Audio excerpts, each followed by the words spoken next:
Let's solve some more square root equations.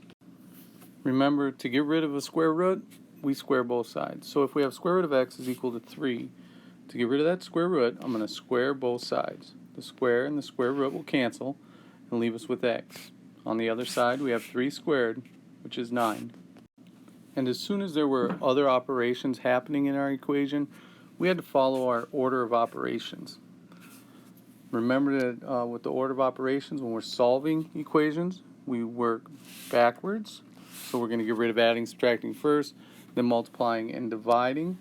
And with exponents also come the roots. And finish up with grouping symbols. Of course, the square roots could act as grouping symbols too, so we have to be aware of that. Anyway, when we have square root of x minus 5 is equal to 9, we're going to get rid of the subtracting first by adding 5 to both sides. That'll leave us with square root x is equal to 14. The only thing left is the square root, so we're going to square both sides. The square and the square root will cancel. Leaves us with x on the left, and 14 squared is 196 on the right. When we have adding and subtracting happening inside of the square root, we have to treat that square root as a grouping symbol and get rid of it before we can handle the adding or subtracting. So when we start off with the square root of x plus 7 is equal to 10, we have to square both sides first to get rid of that square root. So x plus 7 is equal to 100. Then we can get rid of the plus 7 by subtracting 7 from both sides. That leaves us with x equals 93. This one looks a little bit more complicated because we have two instances of subtraction. We got square root of x minus 1 minus 3 is equal to 2. As we go through our order of operations, starting at the bottom and working our way up, we're supposed to deal with adding and subtracting first. Now remember, anytime we have operations that are happening inside of a square root, that square root acts as a grouping symbol. And so we have to wait until the very end to deal with that x minus 1. However, we can start by dealing with the minus 3. So we'll add 3 to both sides.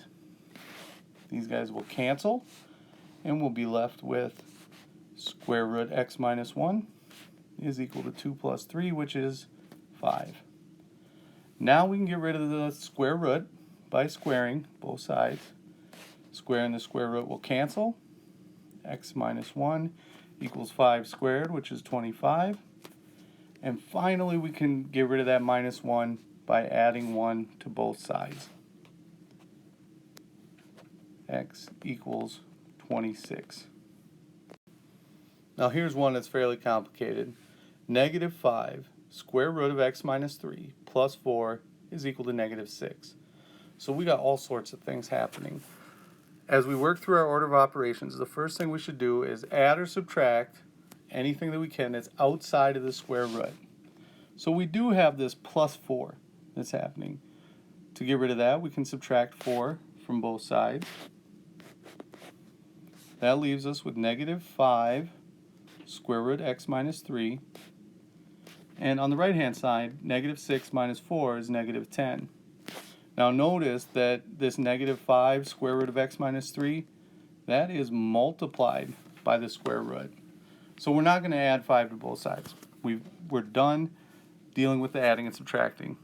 Next, we can deal with multiplying and dividing, things that are outside of the square root. And like I just pointed out, we have negative 5 times that square root. To undo that multiplication, we're going to divide on both sides, and we're going to get rid of the negative 5.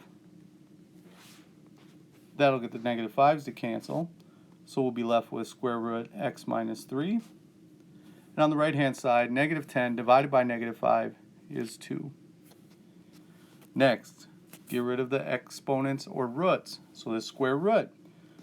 To get rid of a square root, we're going to square both sides. Those guys will cancel. Left with x minus 3 is equal to 2 squared, which is 4. And now the only thing that's left is that minus 3. So I'll add 3 to both sides to get our final answer of x equals 7.